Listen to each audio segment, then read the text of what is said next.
and welcome to the BPD Bunch Brunch, where we get together with our favorite brunchy beverages to catch up, play games, and talk about all things BPD. I'm your host, Xannie, and today I am here with Mo, Celine, Lena, and Andrea. Where in the world is everyone coming from today? London, UK. San Antonio, Texas. Oakland, California. Central Ohio. What is everybody's brunchy beverage? Coffee. I got coffee. Water with electrolytes. I also have water. I have a salted caramel black tea. Today, we're going to revisit a game at BPD Bingo. In season 1, we played Identity Disturbance BPD Bingo, and today we're just playing a general BPD Bingo. I have all of the different labels on the tiles written on little papers. We're going to draw them out one at a time, and, whoever happens to fill in a line first wins, although I have a feeling we're all probably going to get bingo at the same time, but we'll see. So, I'm so excited. the first one is street screaming. That's me, yo. This is probably my most problematic symptom. Just causes such a scene, but it's okay. I'm not ashamed. I don't know if I've ever just screamed for the sake of screaming. I've definitely screamed at someone on the street. Does that count? Yeah, that's sort of what it is. So when I wrote it, I was thinking about the time that I showed up to my ex-girlfriend lived in a upstairs apartment, and to get her attention I screamed on the public street to try, because she wasn't answering me. So Mine was screaming for the sake of screaming. When I get distressed in what I call my BPT episodes, I have so much build up, I have to just let it out. So when I reach maximum, sometimes I'll just literally scream out, collapse on the floor. Like the last time I think it happened, I just got out of my mum's car at a traffic light into the street and just screamed out, collapsed on the floor, and then I got up and I was fine and I walked home. I think I have too many examples to choose just one, but I'm usually chasing after somebody, not caring who's watching. It's always pretty dramatic. It's always a great time. all right, the next one is crying in a public toilet. I think crying in public in general. I cry everywhere. Always. I've cried in the work toilets many a time. Because I get emotional at work, and then I don't want to be causing a scene in an open plan office. I can relate to that too at my job and stuff. Toward the end when things just weren't going well, I would constantly cry in the bathroom. Who else has done it? Sometimes I honestly can't make it to the bathroom. Mm-hmm. I had a really bad airport experience coming back from Brazil this time. I couldn't make it to I was crying in the airport. I couldn't even make it to the bathroom. I've also had a crying in the airport experience at security. Yeah, I think the airport's... It's stressful. It's very stressful. I'd feel so sad if I saw you guys in line crying. Why is she crying? Oh. I feel like I cry now more in functional recovery than I did before, because I used to kind of turn a lot of my sadness into more aggressive behaviors or just avoidance, and I'm working on being present with my emotions, so I cry a lot more. And I think as long as I'm not asking other people to take care of me, their emotional response to me crying is not my responsibility. Mm-hmm. My therapist says you gotta feel it to heal it. That's good. I like that. On to the next one. Sensory sensitivity. So I feel this so hard. My ex-boyfriend pointed it out, because I was so sensitive to temperature, and he would put cold things on me, and I'd get so angry because I hated it. It almost hurt. And then I realized, I looked back when he pointed that out, I was actually, I'm very sensitive to temperature. If I get cold, I get angry. I can't work in the cold, and that's why I have a blanket at work, this big furry blanket that everyone makes fun of me. And then I was actually, I'm very sensitive to light. And then I noticed I was sensitive to all sensory things, and I was wow, This is interesting. As far as I'm aware, it's not uncommon if you are emotionally sensitive to experience other forms of physical sensitivity, because it's not like your emotions are something separate from the rest of your physical body. They are a physiological part of you as well. That makes sense. I'm super sensitive to like auditory. It just also depends though, because I don't mind concerts or whatever, but like certain auditory things, I'm just like, oh. I really Yeah. don't like loud noises. My parents always talk about how when I was little and we'd go to see fireworks, I would hide under the blankets because the noise was so scary. I still do that. I like cover my ears when I'm around fireworks. I can't stand it. I'm definitely sensory sensitive, especially with sounds. A lot smells, like a lot of things. And I think part of it is neurodivergence and part of it is like chronic illness, because like migraines make me really sensitive. My skin is pretty sensitive. Like I can't even use a regular like laundry soap anymore. I have to use like a laundry soda.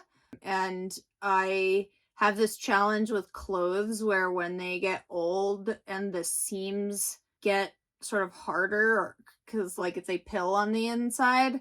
Like I've had so many like leggings where like I put them on one day and I can feel the side seams and I'm like, I can't handle this. And I rip them off and throw them in the trash. Mhm.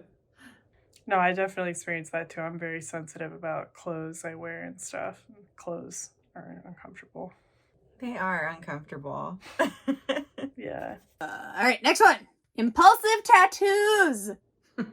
I walked by a tattoo shop and was like, how much is a tattoo? And they're like $50. And I was like, sold.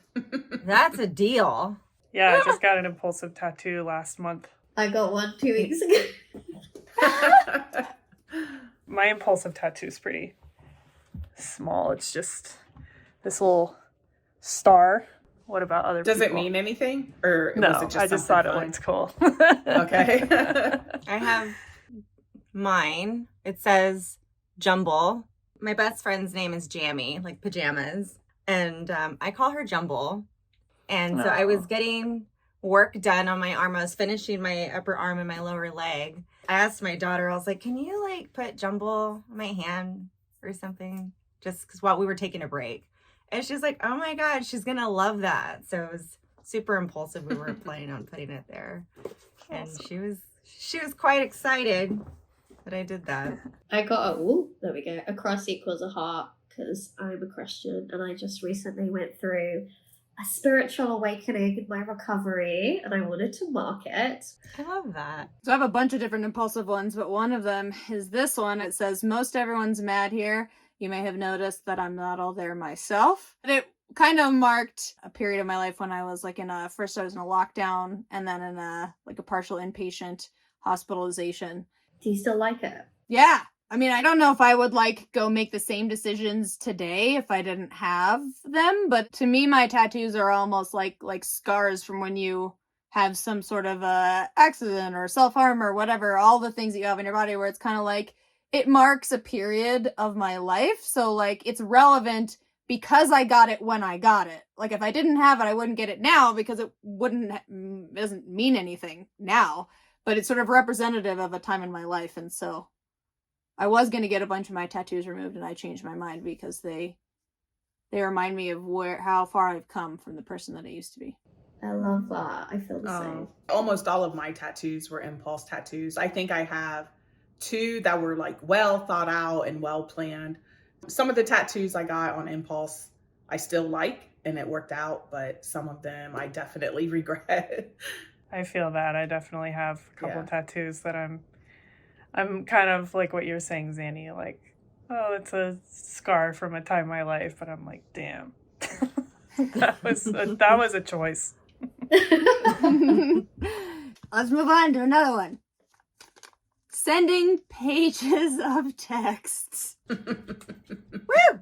When I get in disagreements, I tend to not say anything. I tend to use the cold shoulder, or I send like the one sentence, like, here's the thing that will just completely end our relationship thing. I mean, I don't really do this anymore, but I don't know if I ever really sent like paragraphs. Yeah, I'm not going to mark this one down for me. I do tend to go a lot of little messages in a row. Yeah. But I'm going to not mark this one. This is the first one I'm not going to mark now. Mine is marked. Yep. I'm guilty of this. I am a copy and repaste and resend. And I, unfortunately, am still guilty of this. It's something I need to work on. Yeah, it's a work in progress. The most problematic was definitely romantic relationships where it's like, I'm gonna tell you all the things I think about this situation, and basically you just flood their phone so that they don't have a chance to say a bad word back to you. And it's like, if I just keep sending things to you, then I won't have to listen to what you have to say and have my feelings more hurt than they already are. Even though you might say something that make me feel better, I'm just going to completely disregard that as a potential outcome. Yeah, I feel like this is a gray area for me because when I was younger, this is going to make me sound old, but before texting was a big thing, I would write emails to my boyfriend or whatever. And like, it would just be cussing them out. And then I learned eventually that doing that doesn't really help anything. So now if I get mad at someone and I'm texting them, like I will type out a long text, but I don't necessarily send it. I think that's helpful because then you kind of let go of some of that anger and it gives you a moment to think about what you're really trying to say. It's almost like journaling, isn't it? Like getting your feelings out and then just not showing them. That's a good technique. Yeah. La la la la la la la. The next one is, this is just in big bold letters, shame. Yep, that one's getting marked. That's probably one of the biggest things I struggle with and is the root cause of a lot of my maladaptive coping mechanisms. Yeah, I think as a therapist who also works with people with BPD, I'd be surprised if any of you were like, yeah, I don't experience shame. If you had asked me that a few years ago, that's what I would have said. Because it's an emotion I tolerate so badly that I almost always immediately push it off into anger. I had a friend a few years ago who'd be like, you ever deal with shame? And I was like, no, I don't know what you're talking about. I don't ever, I'm just a really angry person. And then I started to see, oh, there's something that happens before the anger. What is that? Oh, that's shame. This sick feeling in my stomach, like my guts are just turning themselves inside out, and that's what that is. That's really interesting because I have the problem with it the other way around. So I used to be like, I'm not an angry person. I don't even feel anger because I used to reject anger as bad. Like anger is bad and abusive. So it's like, I don't feel anger, but I had so much shame. So what I did with my anger is I turned it inwards, and then I was denying that I felt anger at all, and I was living in shame. And now I can see the difference between the two. So it's really interesting because I'm the exact flip opposite. The older I've gotten, the more I've been able to see where Celine, I also call them episodes as well. After I've had one, then there's this huge it's kind of like when the dust settles. There's this huge bout of shame. And then it goes into this guilt of the behavior, I guess with the shame. And then it turns into a depression. And then I come out of it. So it's this cycle. And then I feel like it was this long workout because then I just feel super tired from all of it. It's just so draining. I agree. Yeah. So I draining. call that having an emotion hangover. Oh, that's good. Write that down. But I can relate a lot to what Andrea just said. For me, I would also feel shame, turns to guilt. Then you get depressed, and then you just think about it constantly. For me, and I was always just beating myself up. There's still crap that happened, 10, 20 years ago, and I'm still thinking about it and kicking myself for reacting the way I did about things that aren't even a big deal anymore. Shame is unfortunately a big one for me too. Next one. What is the next one? Let's see. Oops, I just ripped it. Yikes. It says, struggles with healthy boundaries. This is a big one for me. It's something I've definitely worked on a lot recently, but used to be a huge problem for me. Boundaries was not a word I grew up with. I didn't understand what it meant until I became an adult, and I didn't have any, and it became an issue. And I'm just now, as a 30-year-old, starting to think, what are my boundaries? What am I comfortable with? So it's hard. It's really hard work, actually.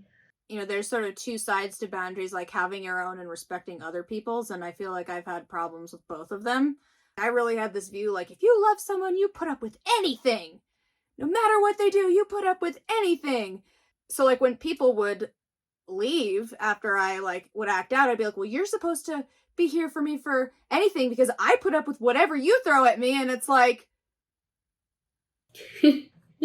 what? You could be Yeah. telling my life stories, Annie, honestly. Yeah, this is definitely something that I struggle with. I don't know when it got lost in translation, though, but I do know that there was a time where I just didn't have respect for my own boundaries, and I just carried that with me. And then just with like the way that I would end up behaving, I realized that I wasn't respecting other people's boundaries. And maybe those were people that didn't have boundaries themselves, you know, and they didn't know that they shouldn't be treated the way I was behaving towards them. But I'm 40 now, so it's taken a long time to work on this.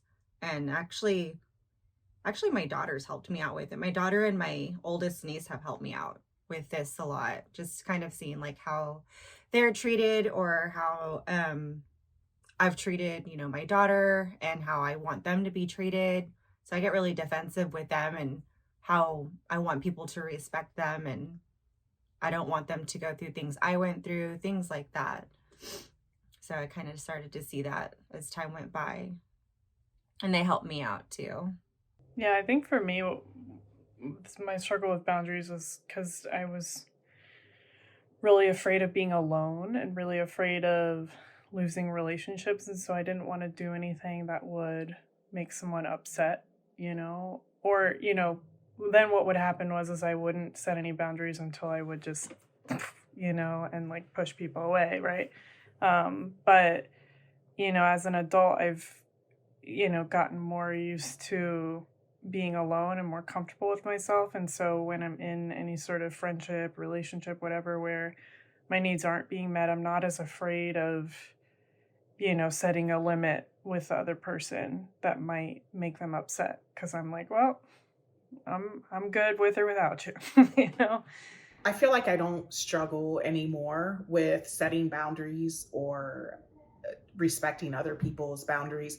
I definitely did when I was younger, but something that is hard for me is I feel bad sometimes. Like, I don't feel bad enough about setting boundaries that I don't do it, but I still feel bad if I have to put my foot down, you know?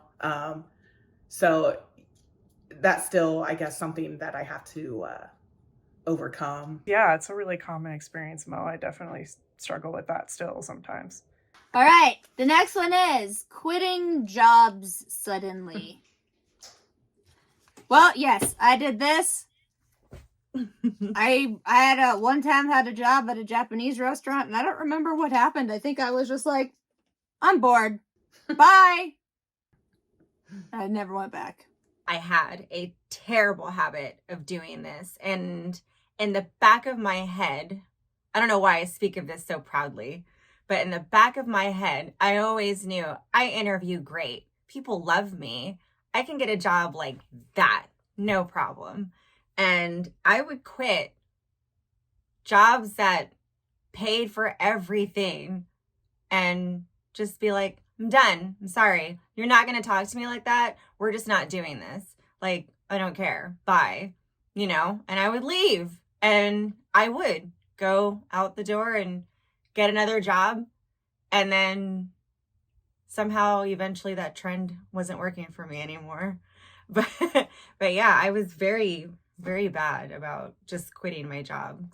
I have never actually quit a job spontaneously or impulsively because I work in the legal field, so I was too afraid it would affect my employability, but I've definitely thought about it.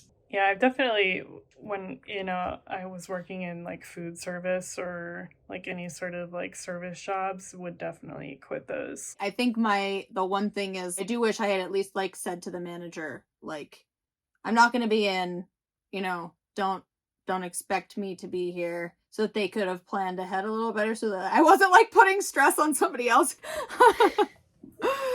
I used to quit a lot of my jobs without saying anything. I would just walk out or not show up. Part of the reason that I never gave a 2-week notice is, one, I would normally just decide right then and there that I was done. But also, like, I feel embarrassed to say this, but I didn't have the courage to just tell my supervisor, like, hey, this isn't working out. That's really the only part that I regret, is just not having the guts to do that, It's not really something I struggle with anymore. But yeah, that's my only regret about quitting on the spot.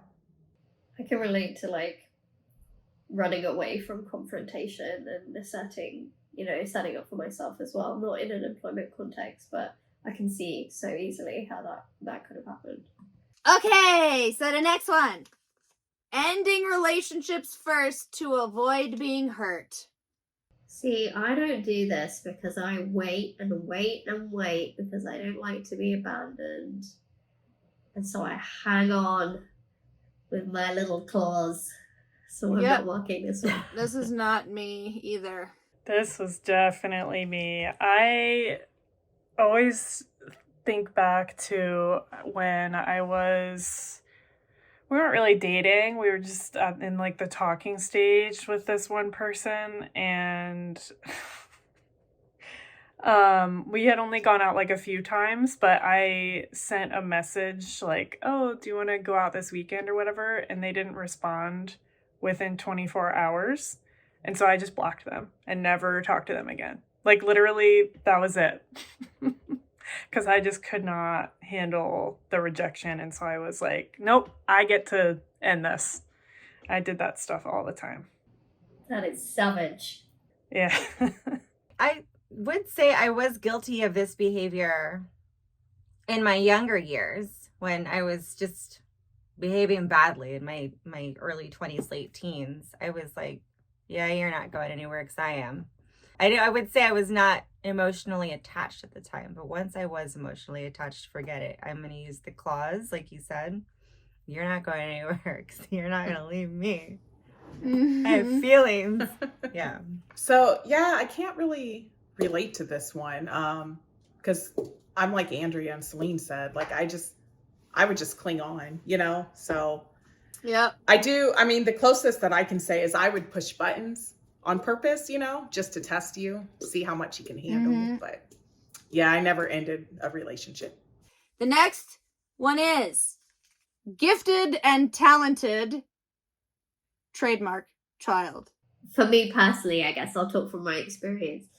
I was always expected to like achieve really well at school, and I think what I describe as my giftedness is actually just having very deep empathy and being able to read other people's emotions and fit myself around that. And that was kind of, because I was so good at that made me like this great child who was really good at school and was really good with people and this, that, and the other. So the kind of gifted and talented that you get put in that category at school, and then you grow up and it's like you don't achieve your potential in other people's eyes because you're neurodivergent or you've got something like BPD, which gives you so many great skills but equally gives you problematic behaviors. So that's how I related to it.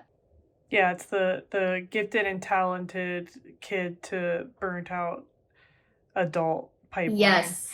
Yeah, that pipeline. Yeah, I definitely experienced that for sure.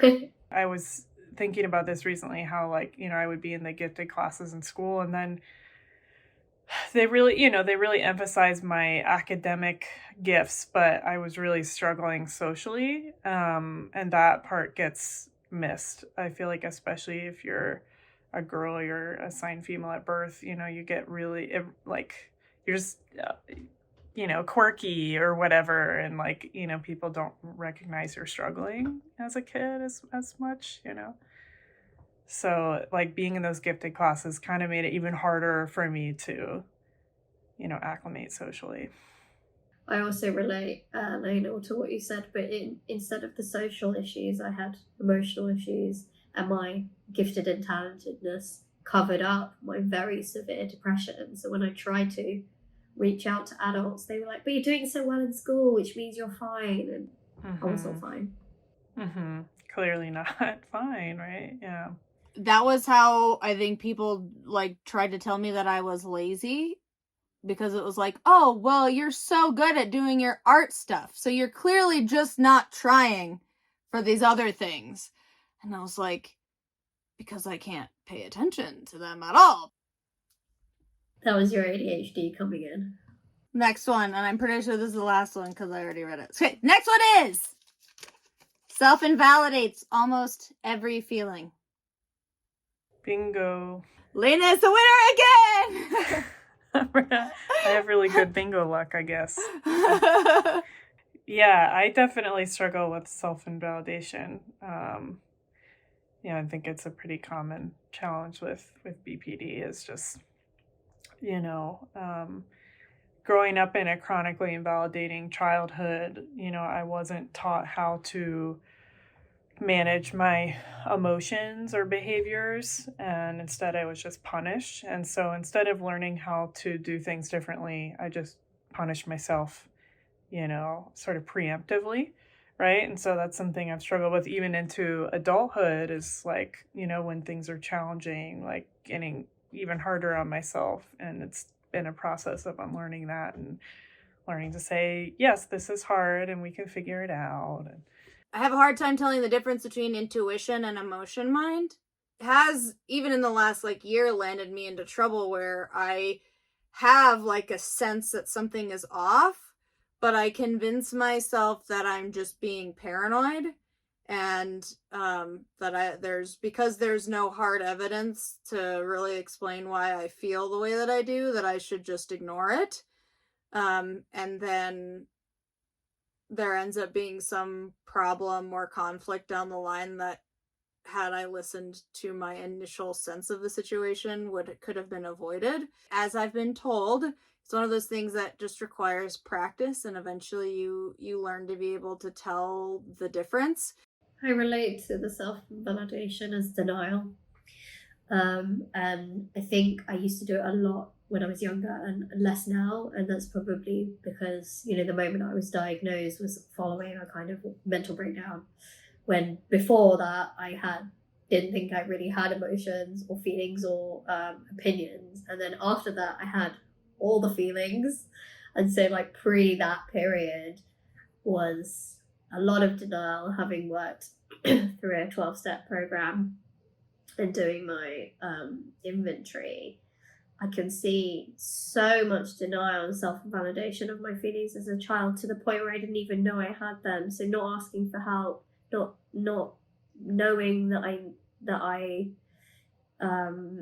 was hurt or angry or struggling, or just so much self-validation as a child, to the point where I honestly didn't think I even felt anger or anything. And now I look back and I'm like, I was just in denial, whereas now I feel all the feelings. I think the thing I'm coming away from today is that this seems to be the theme of season 2 so far, is there's always more to do. And at some point it's not as much about trying to escape suffering as it is just trying to live the most worth living life that you can. Because even though I still struggle with a lot of these things, it's not like I am living a dysfunctional life, right? This is sort of the fine tuning of my relationships and my self-perception and all of these things, so that I can, when I get to the end of my life, whenever that is, look back at it and be like, yeah, I did the best that I could with the time that I had, and I turned into something I'm proud of. Yep. Thank you, everybody, for watching. Lena, congratulations on winning yet another bingo game. Seems Thank you. You should be in every bingo episode. we got to see if this is just a coincidence, or if there's some weird luck powers going on here. Experiment time. All right. Yeah. Anyway, we hope you enjoyed this episode. Make sure to like, subscribe, and turn on your notifications so that you don't miss a single episode. Next week, we will be back with a special topic brunch episode, BPD and the menstrual cycle, how those things are all affecting each other. BPD and periods. So we will be back. Please consider supporting us on Patreon so that we can keep making lots of amazing content for you. Details and a link to our Patreon are down below. Again, thank you so much for watching. We will see you next week. Bye. Bye.